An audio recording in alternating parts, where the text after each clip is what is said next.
যারা পাটোয়ারির কথা বলছে তারা কিন্তু একটা প্লট ফ্রেম করছেন, সেটা হলো নির্বাচন কমিশনের অধীনে নির্বাচন করবেন না, ফলে ইশতেহার দিলে তারা মাঠে নেমে আসতে পারেন। মাঠে নেমে এসে তারা আওয়ামী লীগের ক্ষেত্রে যা করেছেন সেটা করতে পারেন, যমুনায় যেতে পারেন, তাদের যমুনার দরজা খোলা, তারপর তারা শাহবাগে আসলেন, জামায়াত এবং ইসলামিস্টরা তাদের পেছনে গেল, এরকম একটা প্লট ভাবছেন হয়তো। কিন্তু এটা হবে না কেন জানেন? আওয়ামী লীগ নিষিদ্ধ করার সময় এই যারা মাঠে নেমেছেন তারা কিন্তু বিএনপির বিরুদ্ধে দাঁড়ান নাই।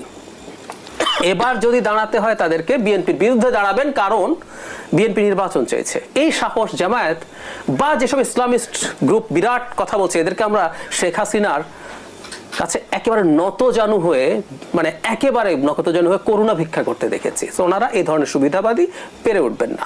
তবে একটা ঝুঁকি আছে, এটা একটু যোগ করে দেই, which is very important. Awami League নিষিদ্ধ, দেখবেন জাতীয় পার্টিকে নিষিদ্ধ করার জন্য একটা চেষ্টা হচ্ছে। যদি জাতীয় পার্টিকে তারা নিষিদ্ধ করাতে পারেন, একই ফর্মুলা।